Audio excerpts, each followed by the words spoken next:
just want to open up with a few thoughts and reflect on the fact that many of us last night were at the Birmingham Civil Rights Institute for a really beautiful reception.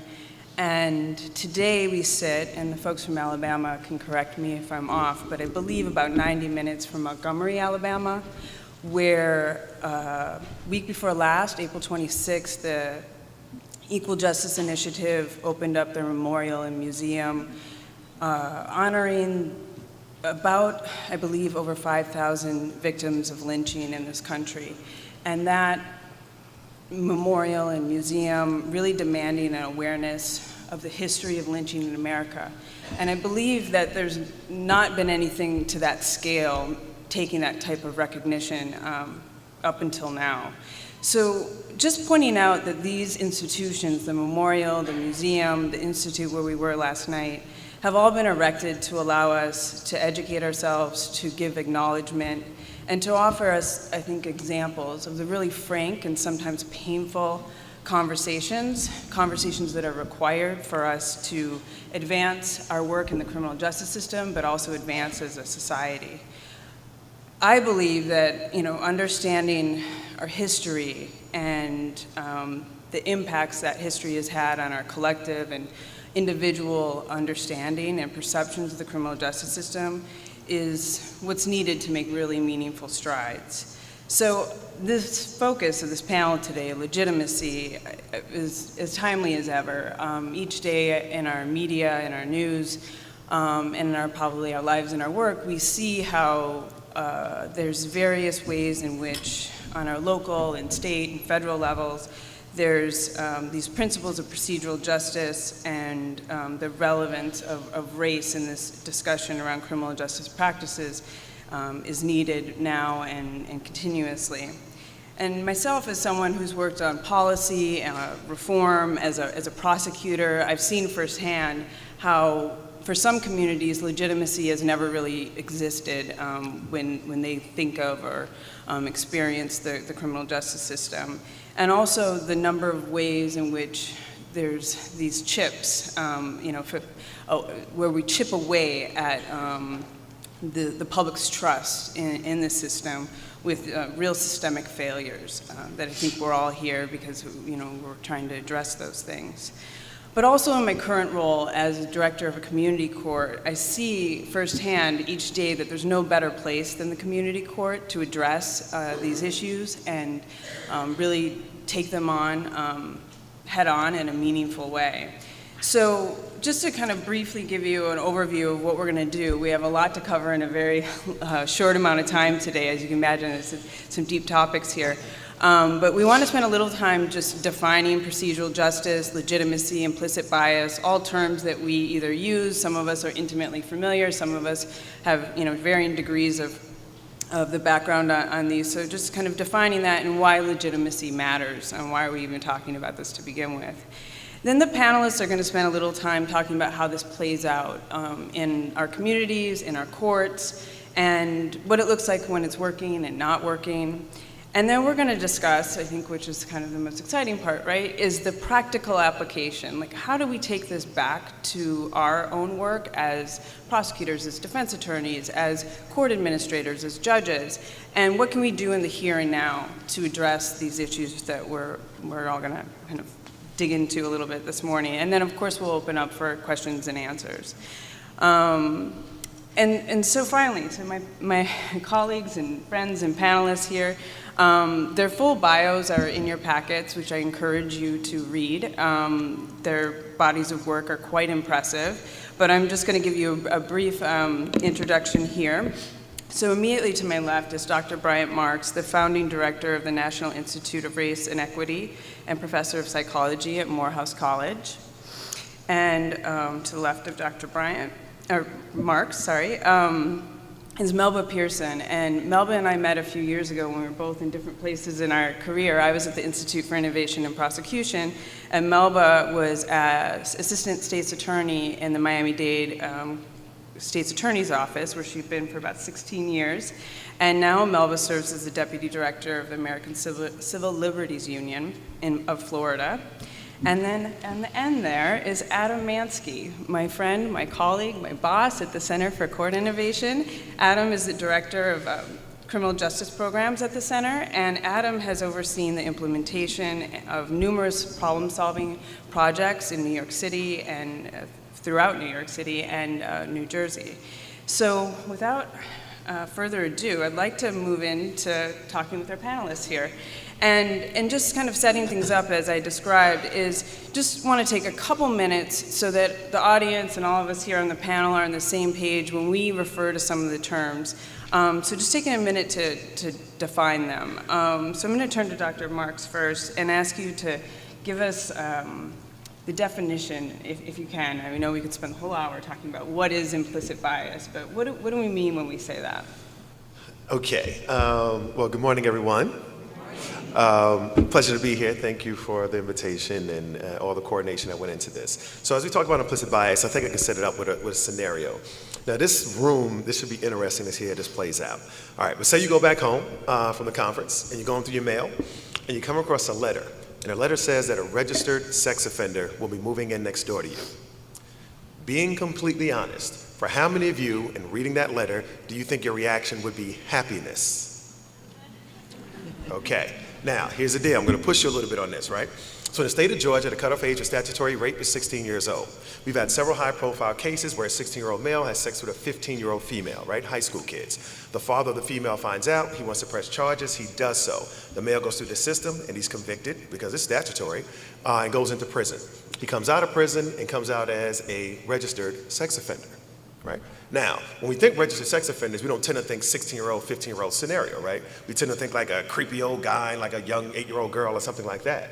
But even with that group, to whom you might have had an instant negative reaction, just if you're being honest, not that you judge those people, but just your instant reaction. How did you react when you first thought next door to me, right? Just being honest in that reaction, we can still find some exception within that group. So when we conduct implicit bias trainings across the country, and we describe this scenario, a lot of folks are like, well, a certain image comes to mind. For example, if you're being completely honest, when I said to you that a registered sex offender will be moving in next door to you, being completely honest, how many of you all thought, as an instinct, that that registered sex offender was female?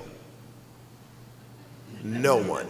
Isn't that interesting and biased? The thing is, when you think registered sex offender, you think male, and you don't even know when it happened. Can you tell me the date in your life when that association got locked in? And it may be the case that 95 to 97% of registered sex offenders are male, but not 100%. But our mind locks in disproportionality as if they're absolutes, and that's where the bias can come in. And the thing is, you have perceptions and traits associated with all sorts of people and all sorts of groups about which you have no awareness. Okay? So when we talk about implicit bias, it's an unconscious association between groups and traits. That's how it begins, stereotypes, which is often followed by a negative feeling, which can also lead to behavioral changes in impact. What do I mean? When I said to you that a registered sex offender might be moving in next door to you, or would be, for many of you all, here's what happened. Whatever information you associate with that category, registered sex offender, rush to mind. For many folks in the US, that information is disproportionately negative, which led to a negative feeling. After that feeling, you might have thought to yourself, well, I might stay away from that person or keep my kids away from that person. So you went from thinking to feeling to behavior in milliseconds, automatically, without even thinking about it. And you're still a good person. But you have been disproportionately exposed to certain groups and certain traits and certain groups in certain roles. And when I activate that category, whatever you associate with that category comes to mind, and the machinery of your mind locks it in. For many folks, when I say nurse, do you think male? Let's do this way. Be honest, all right? I want you to just respond, all right? Male or female? Male, I'm a professor, so I believe in call response. And I'm a Baptist preacher too, right? But here's the deal. When I say the following occupations, be honest about male or female, what comes to mind? Who comes to mind when I say nurse, male or female? Female. Flight attendant, male or female? Female. Secretary, male or female? Female. All right, now you all know that men can do those jobs just like women, right? But at some point, we've been more exposed, possibly, to female nurses and female secretaries and female flight attendants. It doesn't make you sexist for saying female. It makes you human. You have been disproportionately exposed. So if I say young black male and negative traits come to mind, it may have been because you've been overexposed to young black males and those traits and can still be a good person. We're not talking about the content of your character. We're talking about the machinery of your mind. And so as we do this work across the country, particularly in criminal justice and with law enforcement, it becomes a bit challenging because I spend the first quarter of my time just making them feel that I'm not calling them bad people. I train a lot of cops, a lot of law enforcement. I trained the entire LAPD last year, 10,000 officers. We did 100 sessions, 100 officers per session, okay? All me by myself. I have a team, but they wanted me to do it, right? but the notion is, I learned a lot, they learned a lot, but we have to sort of take the stigma away from the term implicit bias because it's a universal human principle. It comes with the body, it comes with the mind, okay? It doesn't come with the badge or the oath or the title. So once we accept that notion, because we're human beings, we're going to have biases because we belong to different groups, we have different relationships, then the conversation can really begin. So in terms of the court system, I think we'll get to this a bit more deeply. There are decision points throughout the criminal justice process where bias can creep in, even amongst good, well-meaning people, because of disproportionate associations between groups and traits and groups in roles. Is that a decent definition? That was great. Okay. I think everybody's got it now. Right. So one of the other terms and areas that we're going to refer to throughout our discussion is procedural justice, and understand that folks kind of come to that with different definitions sometimes. So I'm going to turn to Adam to kind of walk us through that. Great. How do I match Dr. Marks or Shireen's fabulous opening? And I want to thank you guys, co-panelists, and Shireen, and I also want to thank our wonderful technical assistance team, Julius and Emily, and soon Aaron as he steps up, and the rest of the gang that's put together this wonderful conference. And I want to thank all of you guys for being part of it. It's pretty spectacular. So yesterday in Greg's opening remarks on his panel, he said plainly what we all know, that we're in the midst of a crisis of legitimacy, that large parts of America, large parts of the public, especially including justice-involved people, but more generally people of color, and also frankly academia and policy leaders and the media, and even many of us who are involved in the justice system as system actors view the institutions of criminal justice with deep mistrust. And of course, this maps onto the lived experiences of many of us in this room or with families and friends. And of course, we've just heard now from Dr. Marks how there's an ever-presence of bias in the way we view the world. So what's procedural justice? I guess I would describe it as a blueprint, how we, as system actors, judges, prosecutors, defense lawyers, court administrators, and others, can actually begin in small ways to try to rebuild that trust and establish legitimacy, and in the process, potentially even impact offending and reoffending. So procedural justice is developed from a body of research findings led by an academic, Tom Tyler and Tracy Mears, over the past, I think, maybe 40 years, and it's affirmed several ideas. Most important, if a defendant is involved in the criminal justice process, feels that they have, one, been treated with respect, two, they understand what's going on in their case, three, that they have been given a voice in the process, and four, that they feel that the proceeding and the arbiter is impartial and unbiased against them, then they will experience the process as a fair one. And if they perceive that experience as fair, they're more likely to view the institutions that provide them with that experience as legitimate. With legitimacy and the associated trust and confidence in our institutions, that person will trust and will be more willing to accept and follow the norms and laws of our institutions and society. Most concretely, most tangibly, that means greater compliance with obligations. Unlike a system anchored in jail for our community courts, we should care a lot about compliance with our community-based obligations, right? We want integrity to our model. But research also finds that procedural justice, the sense of fairness, can reduce the likelihood of reoffending. That's something supported in an evaluation of the Red Hook Community Justice Center. And there are a couple other things to note. One of Tom Tyler's findings is that the sense of fairness can exist even irrespective of outcome. So someone could lose their case and even get a jail sentence, but find that process fair. They will perceive it as a fair one. And perhaps equally or more important, and this was again affirmed in some of our research, the presence of those elements, respect, transparency, voice, impartiality, translate into a sense of fairness for people irrespective of their race and socioeconomic backgrounds. So if we want to think about how to unpackage and recreate a system that is fair, equitable, that treats people fairly, and that is seen as not biased, those are the elements that we want to bring to them. Thank you, Adam. So now that we've kind of taken a minute to frame up those terms, I'd like to turn back to Dr. Marks and have you spend a little time with us thinking about the research, statistics around legitimacy. Why do these things matter to criminal justice? Why do they matter to us as criminal justice actors? So in terms of some of the research points, and I'm going to make sure I get my citations clear here. So I think in general, we know that race matters in the criminal justice system, right? And so when it comes to sort of overall breakdown, crime and circumstances being equal, African Americans and some subgroups of Hispanics are more likely to be stopped, searched, arrested, receive poor plea deals, convicted, receive longer sentences, receive the death penalty, decline probation, and decline their pardon. All other factors being equal. When you isolate it, race is still a significant factor.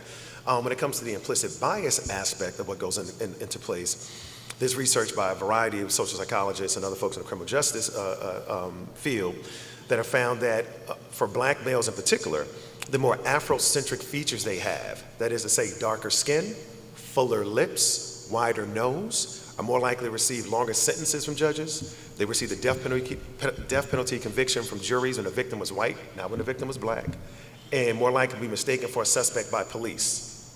Folks, we're talking about skin tone, fuller lips, and a wider nose.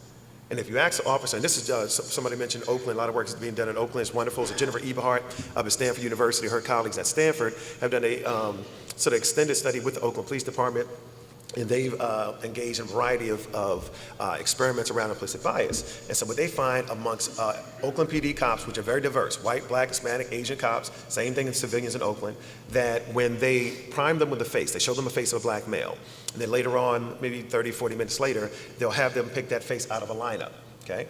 What happens is, when they're told that this black male was a suspect, when cops and civilians made a mistake in picking a black male out of a lineup, they tended to err in the direction of the darker suspects. All right, so say you have 5 suspects, one is medium brown skin, and that's the target suspect, the other 2 are lighter, the other 2 are darker.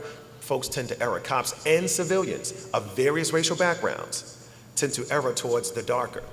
Now, you might say, well, a black person picks a darker skinned person out of a lineup, that's self-hating. Slow down, right? Again, let's think about it in terms of disproportionate exposure. What you must understand is that in the US, in the world over the last 400 or 500 years, more positive traits have been associated with lighter skinned people and negative traits with darker skinned people. All right, let's do it this way. Can I get a quick minute? I know. All right, quick experiment. How many of y'all have traveled internationally, been to another country at any point in your lives? All right, and if you haven't, we live in a country, US, where the world comes to us. Question for you. Tell me any country in the world where they have people of color, dark skin to light skin, or people of different racial groups like the US, Canada, and Europe, where the darkest people in that country are disproportionately in positions of privilege, power, and control. They're the presidents, the cabinets, the CEO, they run things politically, socially, economically, and otherwise. And in that same country, the lightest people are disproportionately on the bottom. They're the most oppressed, they're the poorest, the disadvantaged, disenfranchised. And don't guess. Tell me any country in the world where you know that dynamic exists with groups of significant numbers. Now, rewind. African countries are different. African countries at the top and at the bottom, you have black folks of slightly varying skin tones. So it's not disproportionate in the same way. So in African countries, you do have black Africans that are in charge, but amongst the poorest, you do also have black Africans that are also, dark as well. And some people say South Africa, so that doesn't count either. The Afrikaans or the Dutch that were there, roughly 8 to 10% white folks, they represent maybe 2 to 3% of the poorest, maybe 30 to 40% of the richest. But the question is, you find yourself struggling.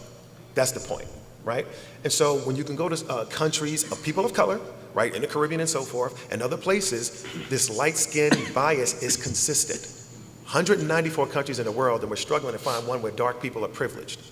Isn't that interesting, right?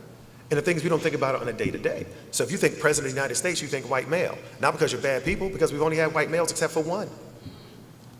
You've been disproportionately exposed to white male presidents and can still be a good person, but when you think president, you think white male. That's how implicit bias works, even in the minds of good people. Due to over and disproportionate exposure, certain associations get locked in.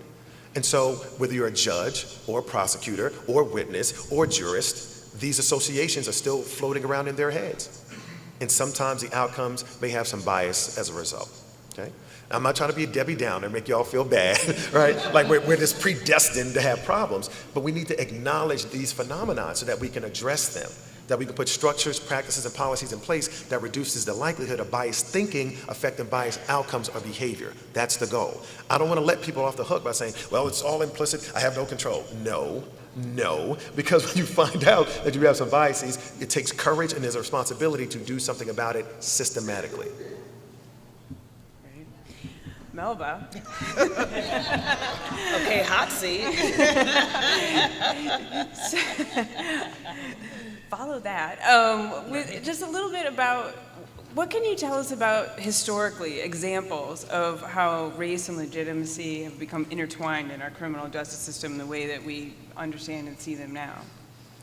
So I take it most of you were able to, well, first of all, good morning. I take it most of you were able to attend the Civil Rights Institute last night. I hope most of you had an opportunity to walk through the exhibits, because one thing that really struck me, as I was walking through and reflecting on where we've come as a country, there was a section where there was a discussion about the criminal justice system. And the images that were reflected there are not a whole heck of a lot different than what we're dealing with right now. There was distrust from the community towards police officers because of repeated brutality. There was distrust in the court system, and there was an insistence on, we need to be represented within the criminal justice system. So there were demands for African Americans to be appointed or placed as judges, to be in the district attorney's office, to be in the public defender's office, to be present in the system. Same issue with the police department. There was a need to integrate the police department so that the people who are policing the communities look like them. So that is one of the key things when you're looking at race and legitimacy. Representation is a huge thing. It's not the only solution, because as we know, because of implicit bias studies, oftentimes African American judges and prosecutors and others within the system, police officers, are harder on African Americans. Again, not as a result of self-hate, although it's a possibility, but a lot of it is because, again, that disproportionality of when you turn on the TV and you see the show Cops and everybody getting put in handcuffs is black. Okay, well, if you're watching that week after week, year after year, you become programmed to think that a certain class of people are always offenders. So that's one aspect.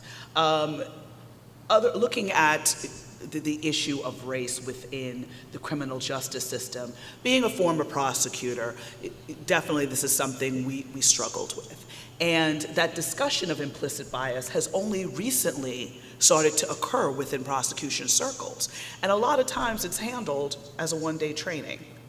Let me back up, not a one-day training, a 1-hour training.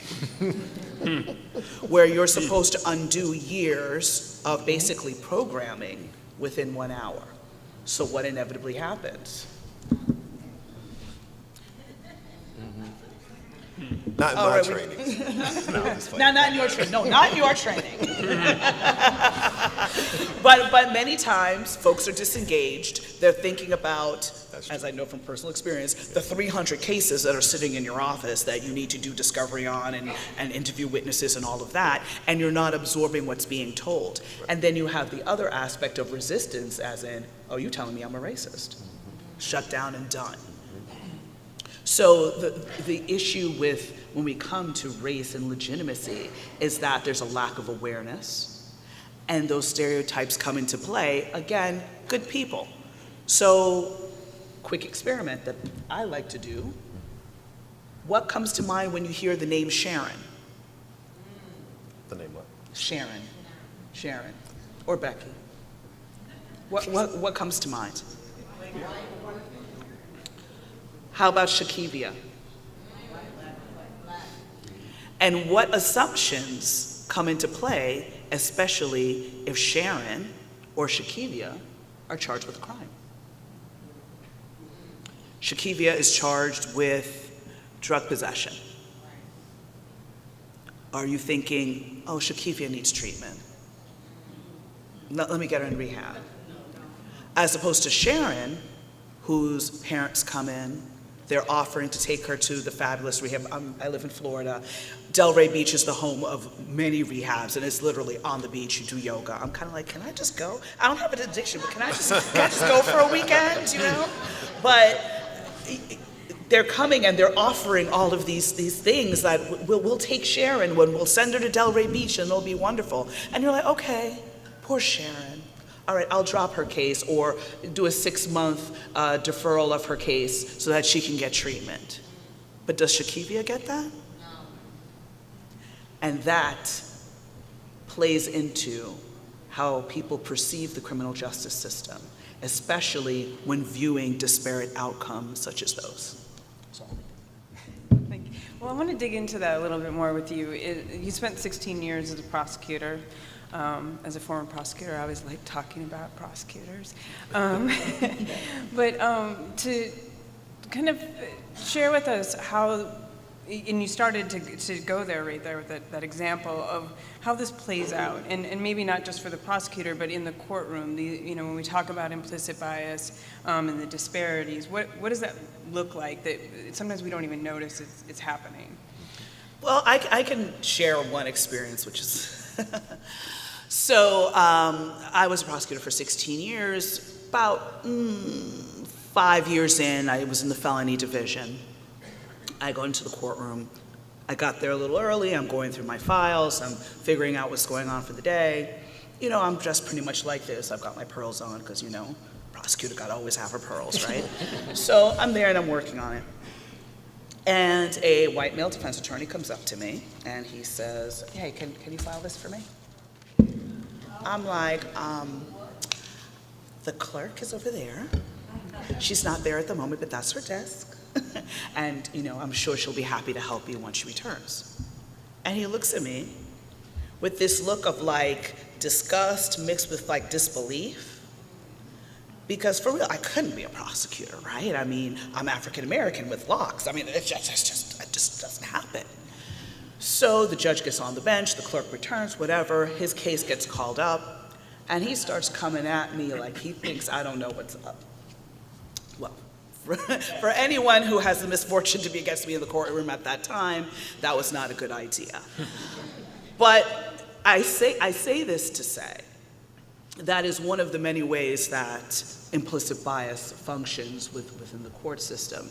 Again, it's those assumptions. And I can't speak to whether or not this person, was racist or what his story was. He was not someone I normally came into contact with. But when you look at the defense bar, this gentleman probably represents people that look like me. So if he's carrying these assumptions, is he really conveying the best deal for his client? Is he really advocating and saying, you know what, I'm going to get you that treatment program as opposed to why don't you do these 3 years in prison and keep it moving? So that's one aspect. How else it plays out in the system? Oftentimes you see it in judges. Because remember, we're all human. No one is immune. So you'll see judges who, again, are not necessarily putting pressure because judges they don't always have discretion, but they do have leverage because they wear the fabulous black dress. So they have leverage to be able to push the parties, hey, why don't you guys go back and negotiate this some more? I'm not going to accept this plea agreement. You guys go back and negotiate some more. So if a judge sees someone getting a disparate outcome, they do have the ability to act, and many times they don't. Many times you have judges who will line up 3 or 4 defendants in a row and do plea colloquies one after the other.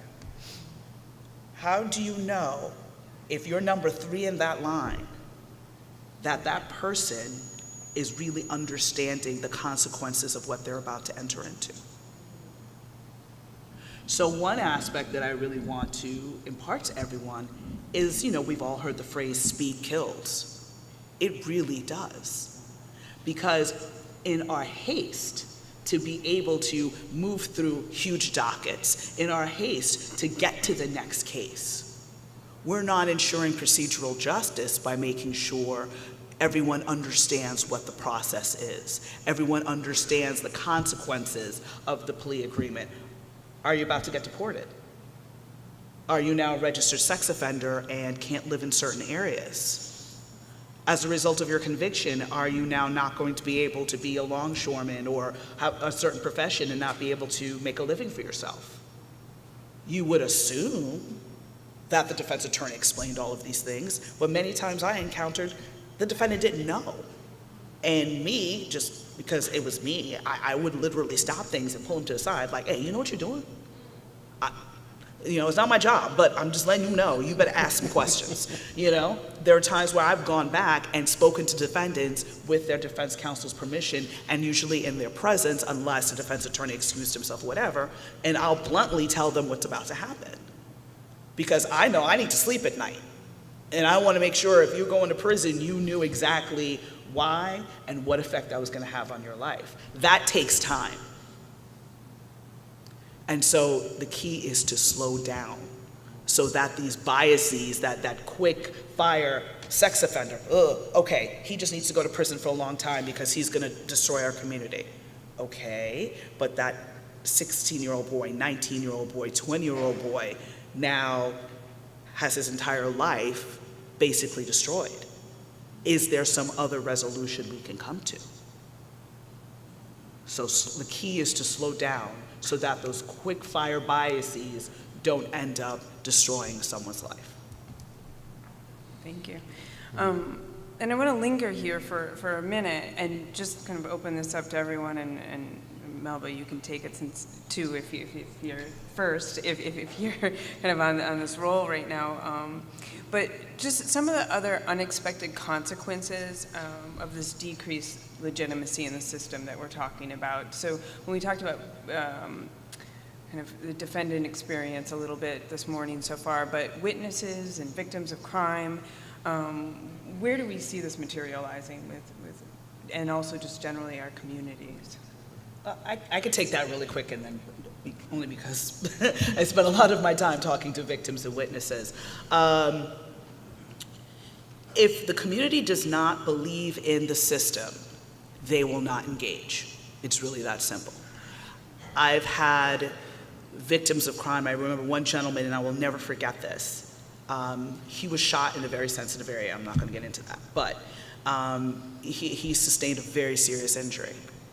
And he said to me, well, if I had been shot in the arm or something, I wouldn't have come in.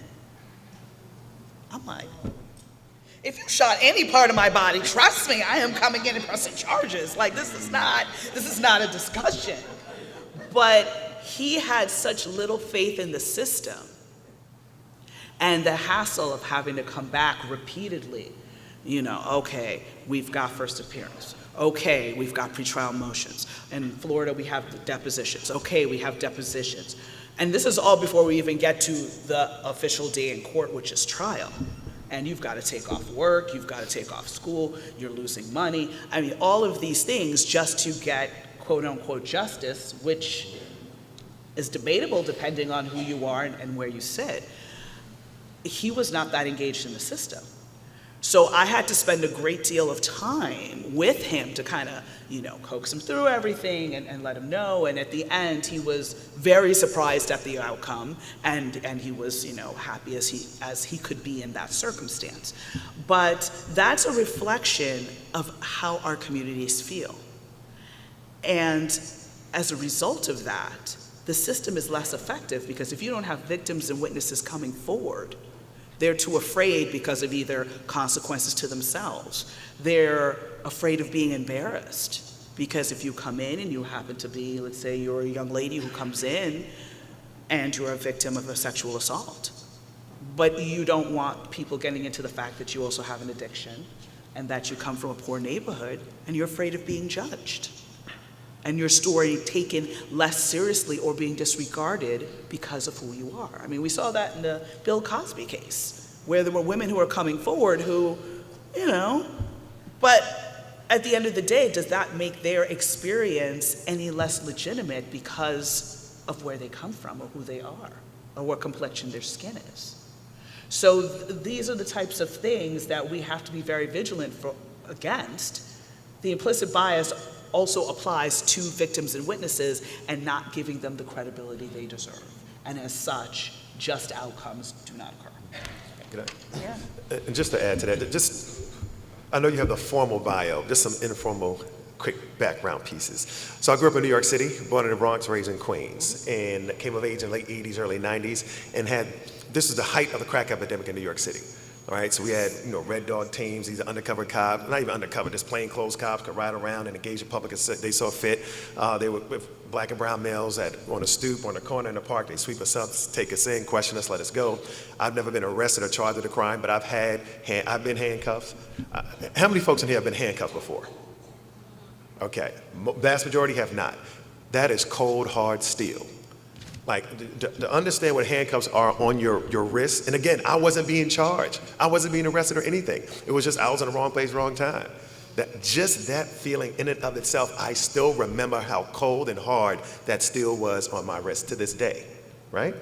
I'm the youngest of three boys, and just you'll connect with this. So my middle brother is an attorney.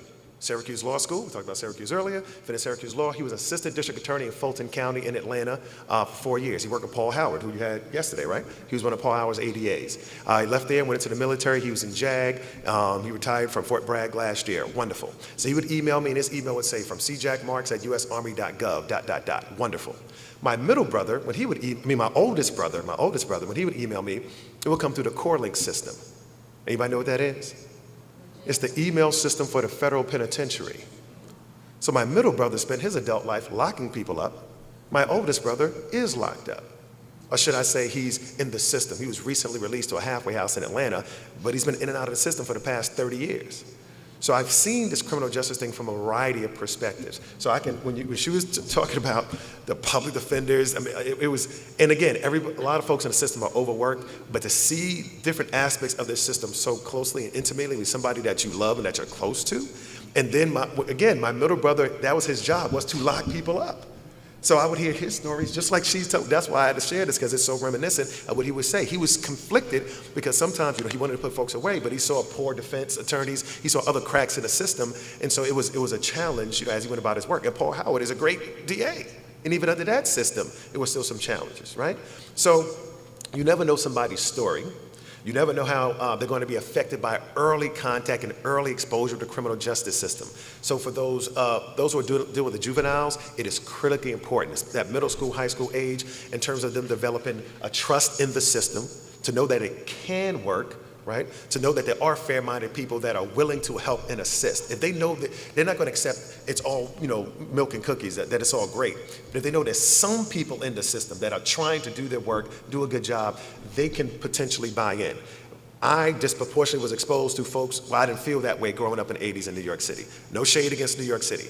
I'm doing a lot of work in LA County now. Anybody from LA? LA and Al? No LA folks? Okay. All right. But I've trained the LA DA's office. I'm training Long Beach prosecutors. So I've done work in this area. And I know for a fact that there are DA's offices and prosecution offices where people are well-meaning and want to do the right thing. They're still under-resourced, but the will is there. Sorry. No, don't apologize. Actually, I just wanted to piggyback on one thing my friend over here said. Also growing up in New York City and witnessing the crack epidemic, while I'm happy that now perceptions are changing and that addiction is being viewed as a public health issue, I still give pause to the fact that when we talk about meth, It's about, oh, we need to get more resources. Oh, we need to, what else can we do? But when the discussion was about crack, how do we, okay, yeah. The minimum mandatories we have today come from the crack epidemic, right? So why was it okay to incarcerate yourself or incarcerate our way out of an addiction problem then, but not now? And I'm not saying that incarceration is the answer here, it's not, but it wasn't the answer then. But the complexion has changed, literally. And I want to leave it right there.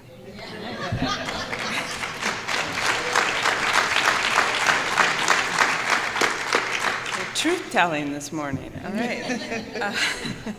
So I'm going to shift gears a little bit with the time we have left. And we're at a community courts conference.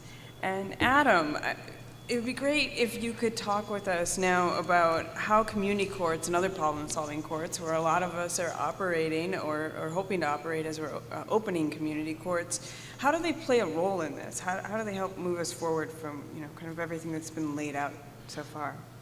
So we're hearing some very sobering things today that we were all aware of.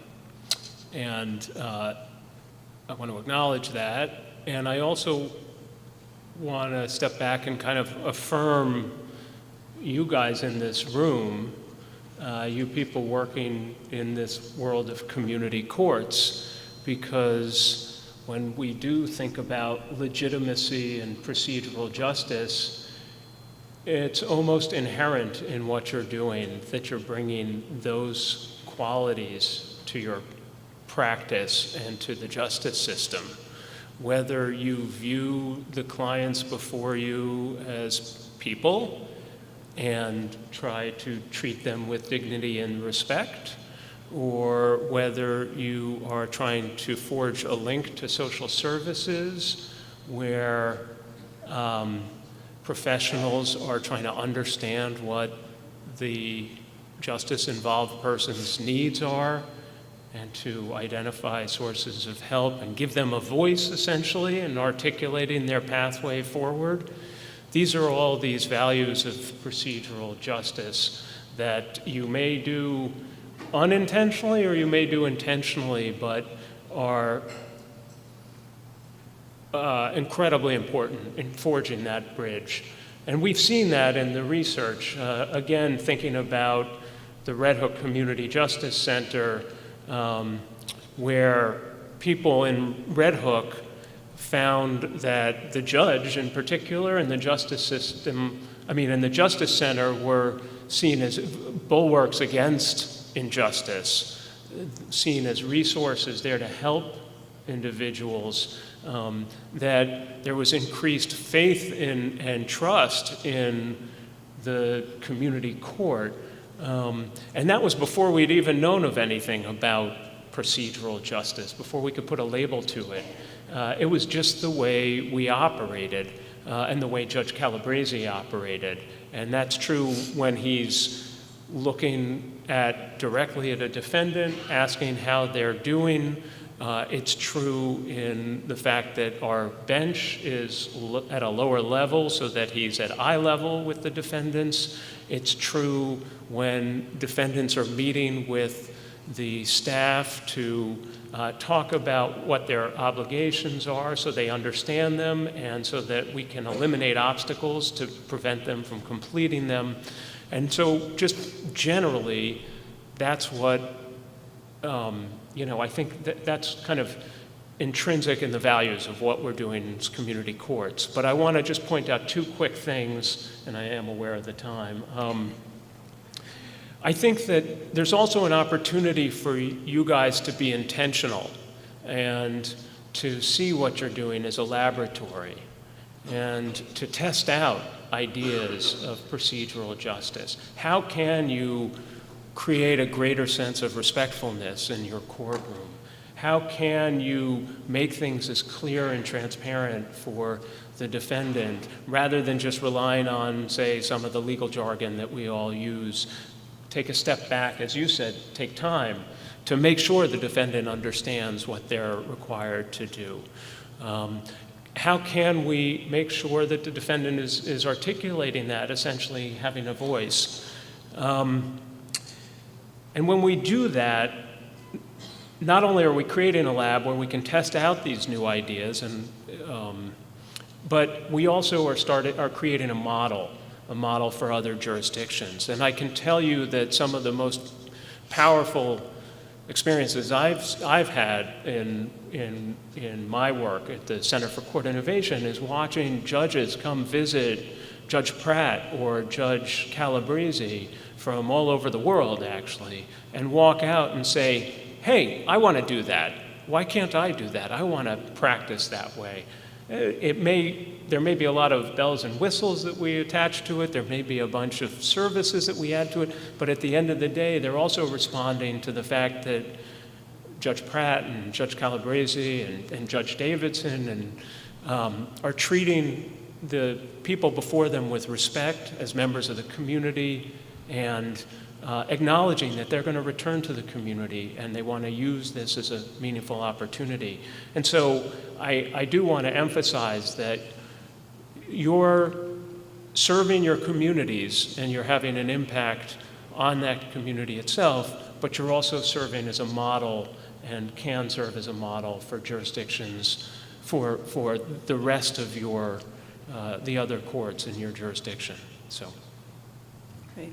And Adam, could you talk a little bit about, I think we have some great examples in New York City around partnerships that have been able to be built to address these issues of procedural justice and legitimacy with the District Attorney's Office, the Office of Court Administration, kind of digging into this work and can give us some examples of what that looks like?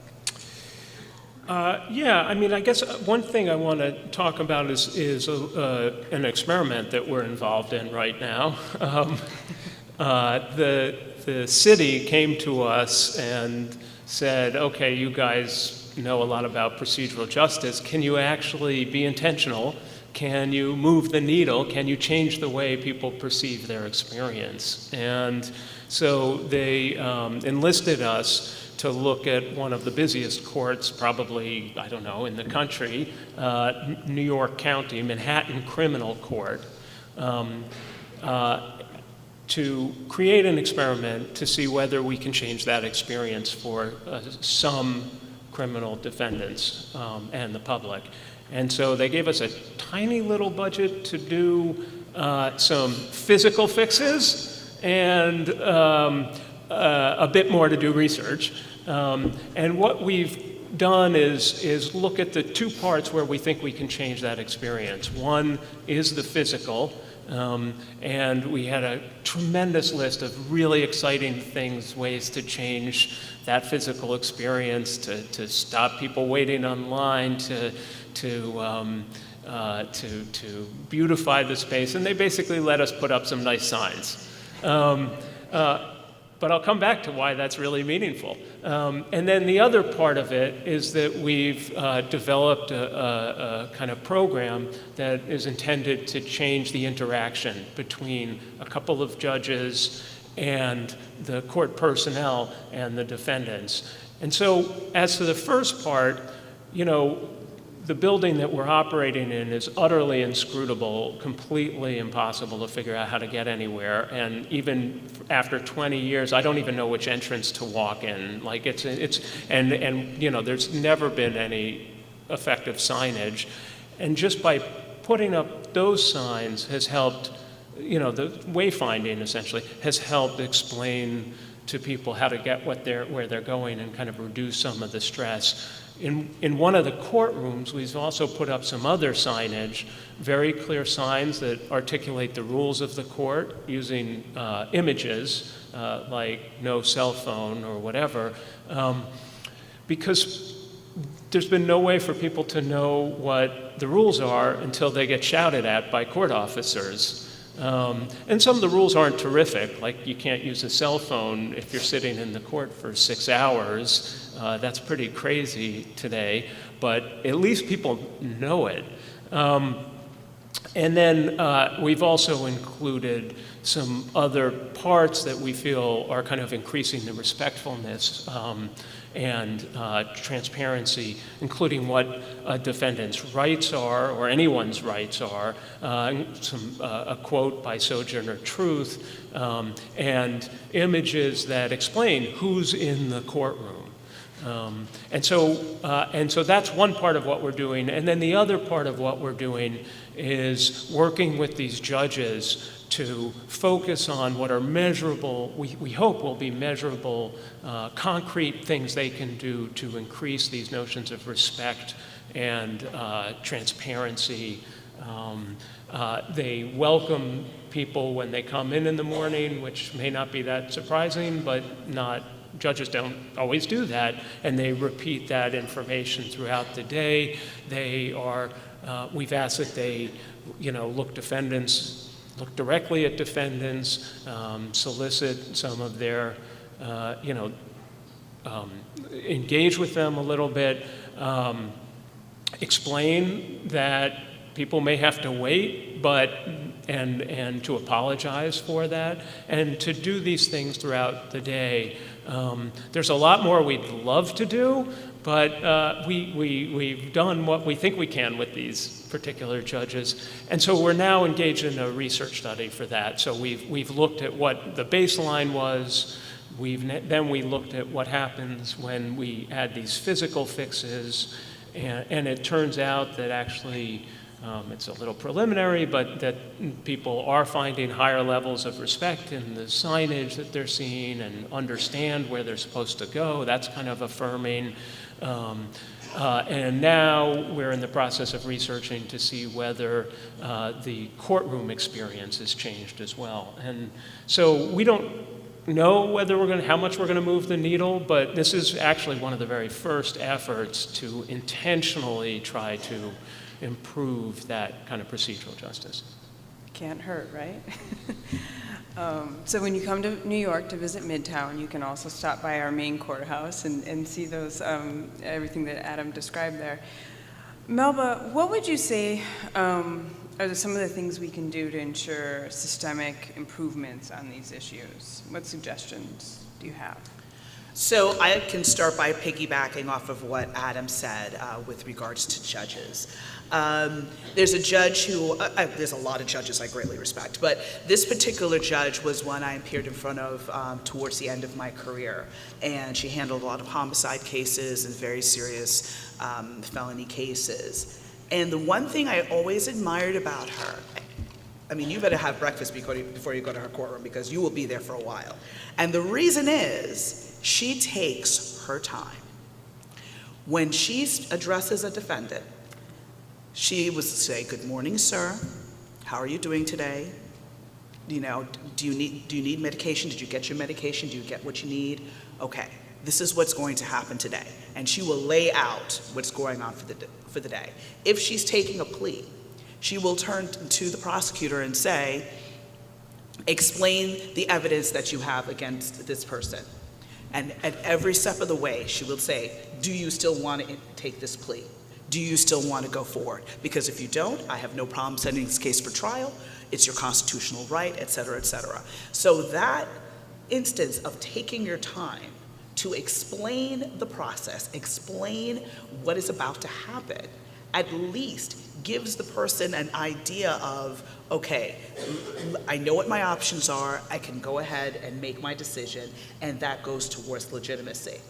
For practitioners, so for, let's say, for prosecutors, for defense attorneys, you need to take your time with folks. So when you're meeting with a victim or a witness, you explain the process.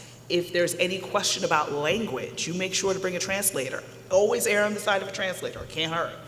So at least they're hearing it in their native language, and again, fully understand the nuances. Because remember, when folks come here from other countries, their criminal justice system does not look like ours.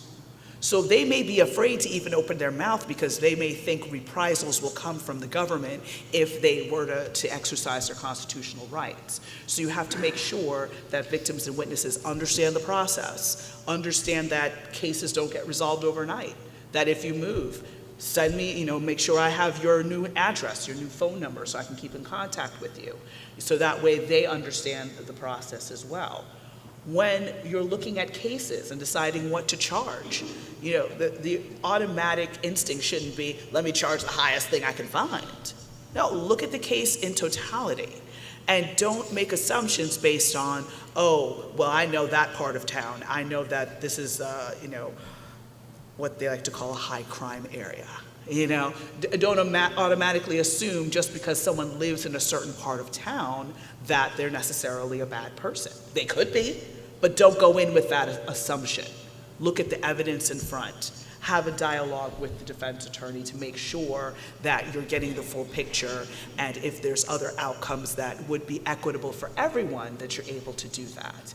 And for those who are caseworkers or otherwise engaged in the system, it's about those little things, that good morning, that, is there something I can help you with? Or, I don't have the answer for you right now. Let me get back to you and see what I can do.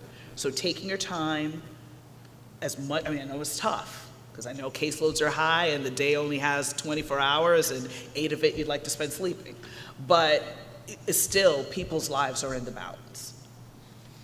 And Adam and Melba, for a couple minutes, if you could just share with us, I think we think of these different innovations and steps we can take, but sometimes we have to have difficult conversations with stakeholders, with colleagues, with partners in this work.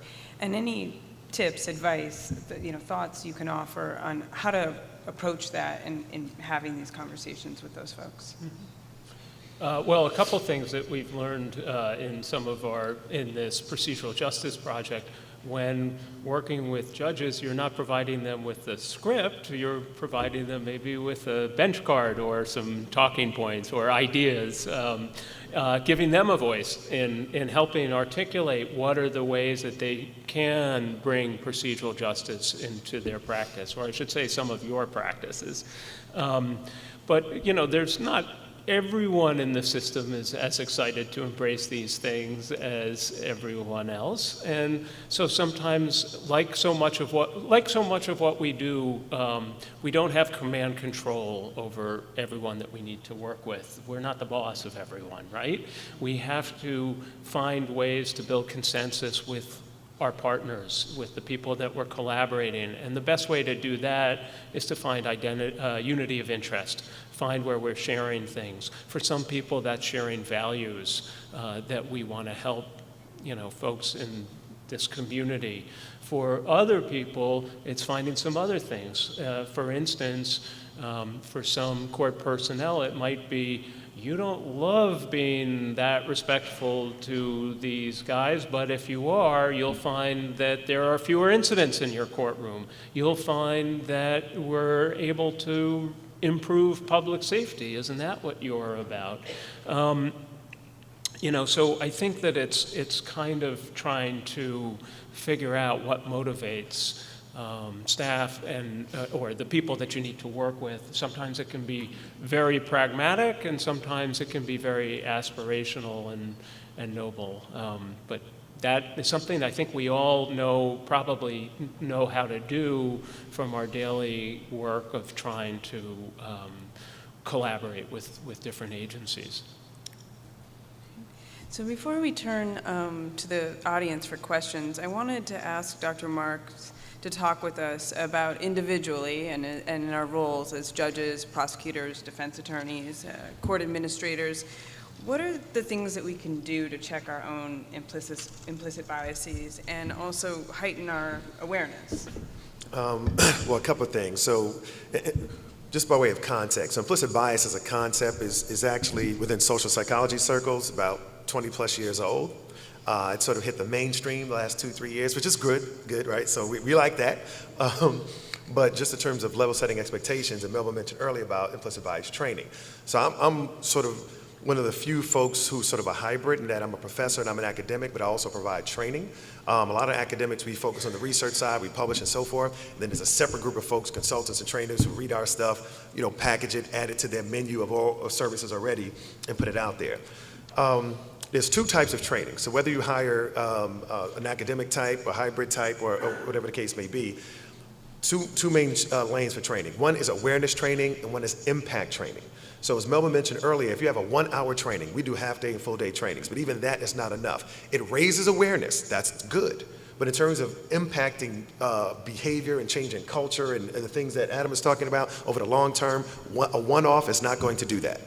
So what happens is people have implicit bias training, and then they have an incident a few months later, and then what will they say? Implicit bias training doesn't work. No. Implicit bias training raises awareness, but if you want to actually change behavior and culture, it's a longer-term engagement. You have to practice. It is a skill to de-bias yourself in the ways that we've been talking about. So I just want to level set some things there. At the personal level, there's a few things that you can do. I'll just highlight a couple. One is contact. So social psychologists have pretty much identified contact in terms of undoing or reversing prejudice, stereotypes, discrimination as being key. Positive contact with members of groups towards whom bias may exist, right? Positive exposures. So for example, say you take an implicit associations test or some other measure of bias and find that you have a negative bias toward African Americans. How can you say, okay, it's implicit, consciously I feel pretty positive, but what can you do to undo that bias at an implicit level? The disproportionality has to be reversed, right? So, say it's African Americans. Anybody been to the National Museum of African American History and Culture in DC yet? Okay.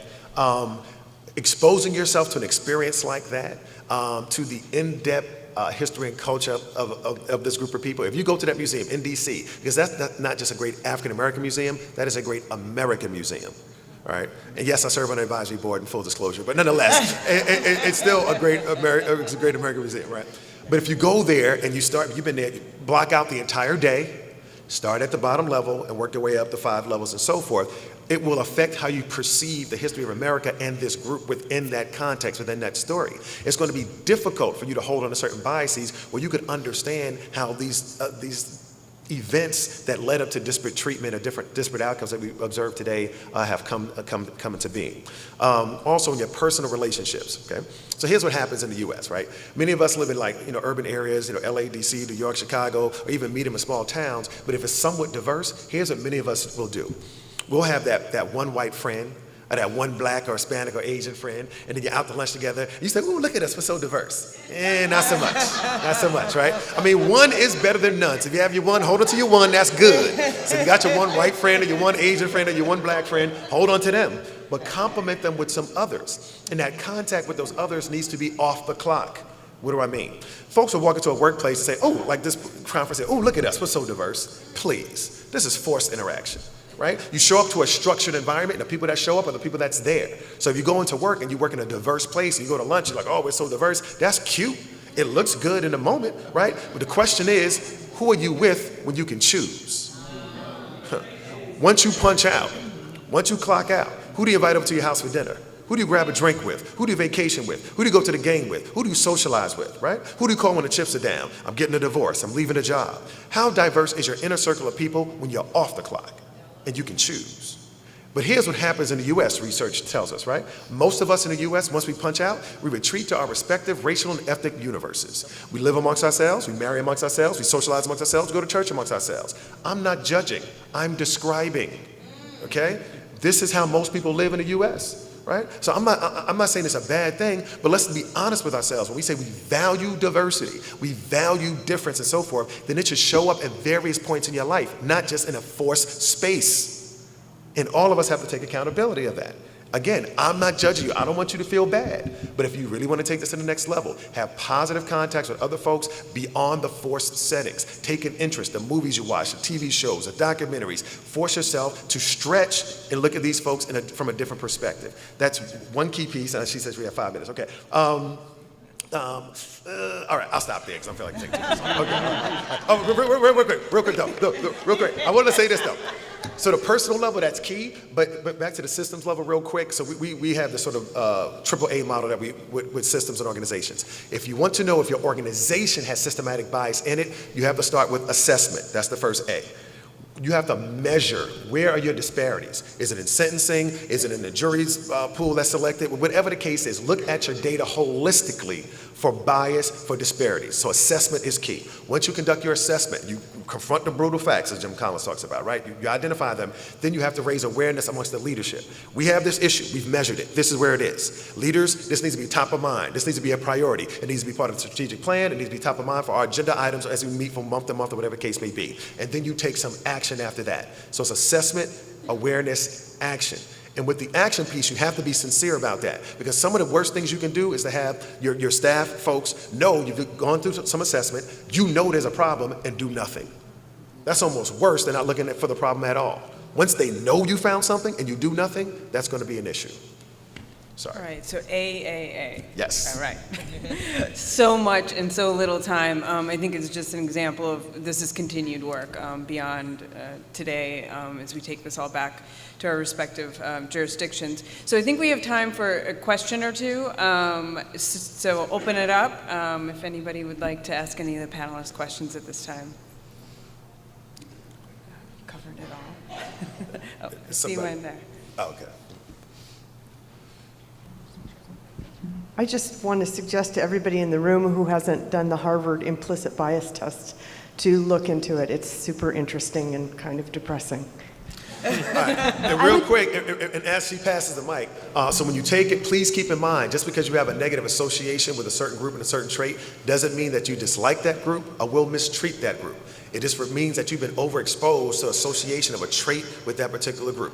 Stay on the website, read through the frequently asked questions. There's over 500 references there that you can go through. So don't beat yourself up. I agree, take the IAT. But once you take it, spend some time on the site so that you can understand how your results fit into the larger scheme of things. I would note the link is available on our supplemental materials webpage. And don't do it at work. Do it at home. Do it at home. Trust me.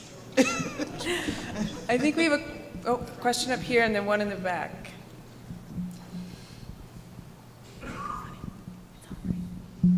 Good morning, everyone. Morning. It's more so a comment than per se a question. And personally, I do know what you mean by implied, implicit biases. Just in this environment, last night at the hotel, a gentleman I was watching a basketball game with, and he made a comment of saying that how nice my suit looked yesterday. Say I looked like I was, if I remember correctly, a prosecutor or something like that. Unbeknownst to him, I'm an individual personally that did close to 20 years in prison.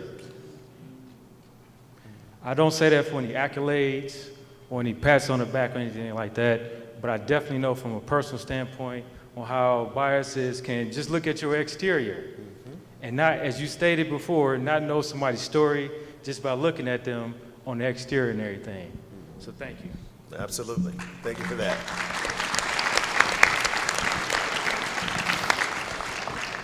Thank you for that. Bradley in the back here has a question. In our last 2 minutes. Good morning, everybody. Yeah, so it's kind of a question / comment on, implicit bias, right?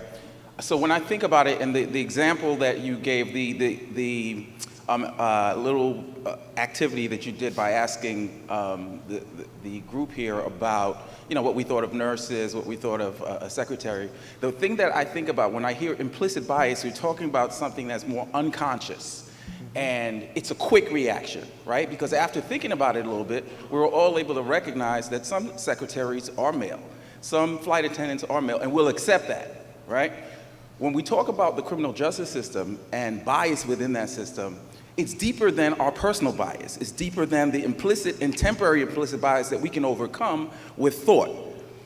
I'm looking at and asking you, how do we talk about built-in bias in the system and white supremacy and institutional racism that really is what's shaping the disparities that we're seeing, right? It's not the individual biases. The individual biases can be overcome by the system, right? The example that